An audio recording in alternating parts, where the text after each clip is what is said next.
Bismillah, salam wa rahmatullah. Bienvenue mes amis, je me présente Hachim Sraiti, un étudiant de la faculté de sciences de Tunis. Donc aujourd'hui, je vais vous expliquer le paradigme ou le patron MVC, Model View Controller, ou en anglais Model View Controller. Donc c'est quoi le MVC? C'est une architecture permettant de séparer proprement la gestion des données et l'affichage de ces données-là. Donc dans les grands projets, vous avez bien besoin de séparer votre travail. Donc mettre la partie persistance toute seule, la partie vue toute seule, les actions ou les méthodes d'un côté, pour que chaque groupe ou chaque personne travaille sur sa spécialité. Donc le designer prend le vue pour créer sa template et l'administrateur de base de données prend la partie persistance, des choses comme ça. Donc ça facilite le travail, ça fait un gain de temps et c'est beaucoup plus professionnel. Donc le MVC, c'est une architecture très simple, mais que tous les plateformes dépendent ou reposent sur cette architecture.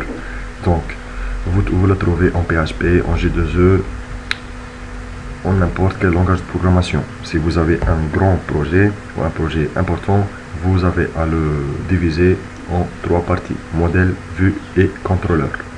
Donc je commence la partie modèle. Cette partie-là définit la manière d'accès aux données. Donc c'est définir une interface indiquant ce qu'on peut faire. Donc il représente le cœur, c'est l'algorithmique de l'application. Il fait dans plusieurs cas l'interaction avec la base de données. Et il décrit les données manipulables et les données qu'on peut manipuler par l'application. Donc aussi il regroupe les données et il est responsable à leur intégrité. Donc c'est la partie modèle. Donc la partie vue, c'est comme son nom l'annonce, c'est un mode de présentation de données, c'est une interface graphique, c'est un template. Donc cette partie là, vue, on travaille dans un projet dynamique. Donc cette vue là a besoin d'un listener sur son modèle pour savoir quelles sont les mises à jour à faire ou des choses comme ça. Donc la partie contrôleur, c'est le chef d'orchestre de cette architecture. Donc le contrôleur est une chose qui demande au modèle de modifier les données, comme si on met un listener sur un bouton. Donc c'est la même chose. Donc remarque on peut avoir plusieurs contrôleurs, comme plusieurs vues, comme plusieurs modèles. Donc au cours de développement, nous allons bien découvrir c'est quoi ça. Donc je viens ici, je suis un internaute. Donc l'internaute doit émettre une requête. Cette requête est envoyée au contrôleur. Le contrôleur, qu'est-ce qu'il fait? Le contrôleur a le rôle, on a dit, de demander au modèle de modifier les données, de les manipuler. Si ces données sont dynamiques, donc il demande le modèle, ou si ces données demandent de la modification, donc il passe au modèle. Sinon, si c'est statique, il vous renvoie la vue, et cette vue là sera visualisée par l'internaute. C'est dans le cas statique, ce carré là.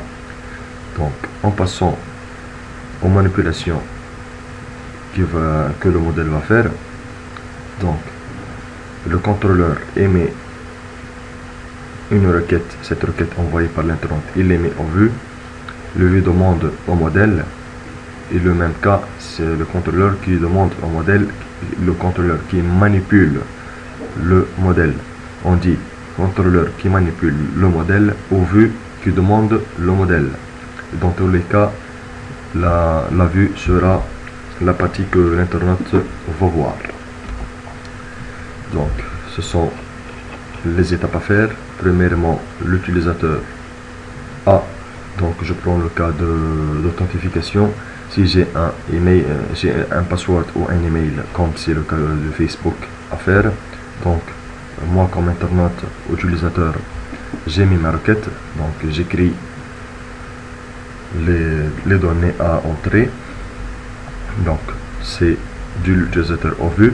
Au niveau de vue, l'utilisateur écrit ses données. Donc on a ici un handle event, c'est une action que le listener de cette vue là passe au contrôleur. On voit ici ce flèche, le contrôleur se charge ici. Il fait un query de l'information, donc il demande de l'information de vue ou il fait une validation. Donc après le contrôleur, après avoir fait l'update dans cette partie là du modèle, il renvoie la requête vue et de sa part la vue fait la notification à l'utilisateur. Donc l'utilisateur, comme ici, écrit ses données en clavier, en vue, affichage style graphique. Donc le vue, à partir de la vue, on a la méthode post ou la méthode get, comme nous avons vu dans des formations antérieures. Donc la méthode post renvoyée vers le contrôleur qui fait la réception des données et la transmission des données et la création des objets. Donc après que le contrôleur finisse son travail, il crée un modèle où il manipule, comme on dit, le contrôleur manipule un modèle. Ce modèle là va générer la page HTML qui l'envoie au vue. Cette vue là, c'est la page HTML que le modèle a envoyé, et oups, c'est vers l'utilisateur à l'écran. Donc j'espère que vous avez bien compris ce travail de MVC. C'est une architecture très importante. Donc je vous énonce quelques principes du modèle du paradigme MVC. Donc premièrement, le modèle encapsule la logique métier et la manipulation des sources de données. Pour la vue, elle présente les données au client qui la demande. Et pour le contrôleur, il analyse les requêtes du client, comme ici. C'est un get ou un post, des choses comme ça. Donc il fait un accès aux données. Il formate le temps, il envoie vers la vue qui va la représenter ici. Donc, je résume. Lorsqu'un client envoie une requête à l'application, cette requête-là, envoyée depuis la vue, elle est analysée par le contrôleur. Le contrôleur ensuite demande au modèle approprié d'effectuer le traitement et de notifier la vue quand la requête est finie. Donc la requête est traitée. Enfin, la vue notifie l'utilisateur de la page HTML après avoir fait la mise à jour. Donc j'espère que vous avez bien compris ce modèle MVC. C'est une architecture très répandue et très utilisée que vous allez avoir besoin beaucoup au cours de développement. Ça facilite bien la tâche. Vous allez la plateforme J2E repose sur cette architecture, sur cette division modèle vue contrôleur, et vous avez bien remarqué ça lors de développement. Donc nous allons étudier des choses comme les servlettes ou le JSP ou les UGB, des choses comme ça, et chaque composant de ces composants là doit avoir un rôle et doit avoir un niveau à être imparti. Donc j'explique. Par exemple, on dit que le GZB sont la partie contrôleur ou la partie modèle, et pourquoi ça, et comment développer un contrôleur, comment développer un modèle, comment créer une vue.